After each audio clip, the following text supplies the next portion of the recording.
नमस्कार दोस्तों, स्वागत है आपका एक बार फिर से मेरे YouTube चैनल पे। तो हम लोग ये स्कॉलरशिप का टेस्ट पेपर डिस्कस कर रहे थे, ध्येय आईएएस का। क्वेश्चन नंबर 50 तक हम लोग कंप्लीट कर चुके हैं। क्वेश्चन नंबर 51 से शुरू करेंगे। और कल की वीडियो में आप लोगों ने बहुत सारा प्यार दिया, कमेंट भी आए और लाइक भी गए, तो उसके लिए थैंक यू। आगे इस तरीके से आगे जो है और भी इस वीडियो को शेयर करते रहें और सब्सक्राइब ज़रूर करें, ठीक है। तो क्वेश्चन नंबर 51 से शुरू करते हैं, ज़्यादा समय ना लेते हुए। क्वेश्चन नंबर 51 है, who decide whether a member of parliament suffer from any disability mention in article 102। बहुत इजी क्वेश्चन है ये पॉलिटी का।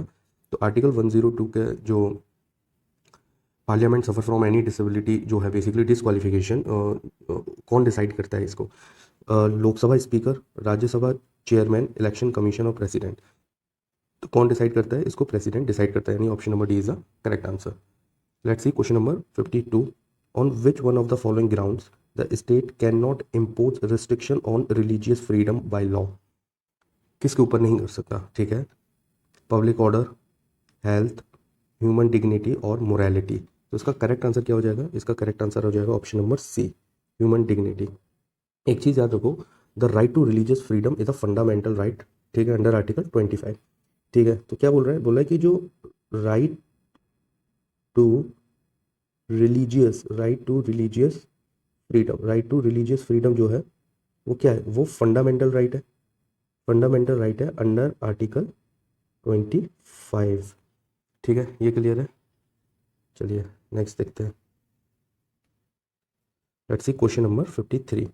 Which one of the following statement regarding the national commission for backward classes is incorrect? क्या पूछा है? Incorrect की बात पूछी है।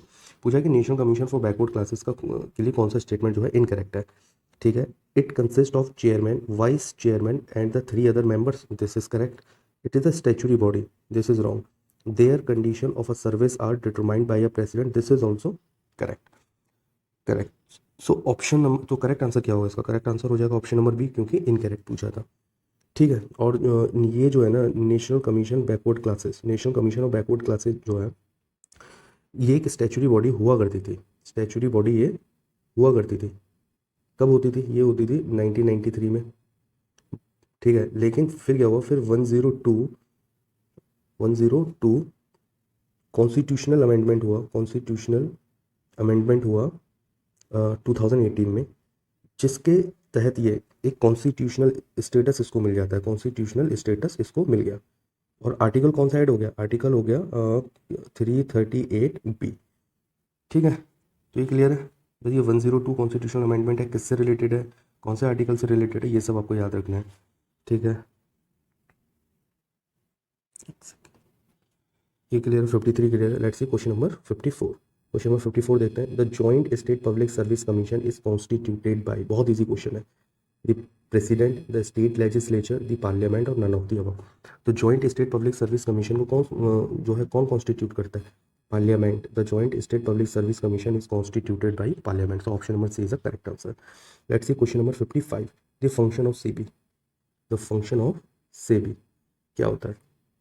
The regulation of trading of stock exchanges and any other security market, okay, to stop the inside trading of securities, abolishing unfair business behavior related with the security market, all of the above। तो correct answer क्या होगा इसका? देखो, सेबी के function की बात करूँ मैं अगर, तो सेबी का फंक्शन जो है regulation of trading of stock exchange and any other security market, ये भी है। to stop the inside trading of securities, this is also function of SEBI, or abolishing unfair business behavior related to the security market, this is also a function of SEBI। so all the given options are correct। तो correct answer क्या होगा इसका? option number D is a correct answer। let's see question number 56। which of the following matter is bad conductor of electricity but good conductor of temperature? कह रहा है कि कौन सा जो मैटर है इसमें से वो बैड कंडक्टर ऑफ इलेक्ट्रिसिटी है, कौन सा गुड कंडक्टर ऑफ इलेक्ट्रिसिटी है? एस्बेटॉस, सेल्यूलॉइड, पेन स्पेकी और माइका। तो करेक्ट आंसर क्या होगा इसका? करेक्ट आंसर हो जाएगा माइका। ये तो आप बचपन से पढ़ते आ रहे हैं। Mica is a bad conductor of electricity but good conductor of temperature. Let's see question number 57। The cooperative movement in India was firstly started in which of the following? किसने शुरू किया था कोऑपरेटिव मूवमेंट ऑफ इंडिया में? ठीक है, agriculture marketing, agriculture credit, consumer cooperative और none of the above. तो correct answer क्या होगा इसका? करेक्ट आंसर हो जाएगा इसका agricultural credit sector. So option number B is the correct answer. Clear है। Let's see question number 58। Question number 58 देखते हैं किसके बारे में। In case of inflation which of the following class suffer loss. कह रहे हैं इन्फ्लेशन के केस में जो कौन सी क्लास जो है वो सबसे ज़्यादा लॉस सफ़र करती है। ठीक है, देखते हैं। प्रोड्यूसर, बिजनेस क्लास, डेटर और सैलरीड एम्प्लॉय। बहुत अच्छा क्वेश्चन है और इसके बारे में थोड़ा सा एक्सप्लेनेशन भी होना ज़रूरी है। देखो, इसका जो करेक्ट आंसर है ना, वैसे इसका करेक्ट आंसर होगा सैलरीड एम्प्लॉय। ठीक है, ऑप्शन नंबर डी। और ये क्यों करेक्ट होगा? ये इसलिए करेक्ट होगा कि देखो, तो होता क्या है, तो इसमें बेसिकली चीज़ क्या है कि ड्यू टू, देखो ऐसे कि due to reduction in purchasing power debtor classes at a loss. ठीक है, ये तो है इसके अंदर, मतलब जो चीज़ें हैं, देखो इन्फ्लेशन को समझना पहले बहुत ज़रूरी है, तभी आपको क्वेश्चन भी समझ में आएगा कि इन्फ्लेशन क्या होता है। Inflation causes decrease in real income. ठीक है, तो ये क्या करता है, ये डिक्रीज करता है इन रियल इनकम के अंदर, discourage savings and adversely affected the balance of payment. ठीक है, ये डिस्करेज करता है किसको? सेविंग्स को भी ये डिस्करेज करता है और एडवर्सली अफेक्ट करता है किसमें? बैलेंस ऑफ पेमेंट में। ठीक है, the real income of a section of economy which receive a fixed income at the end of the month such as salaried employ and labourer reduces.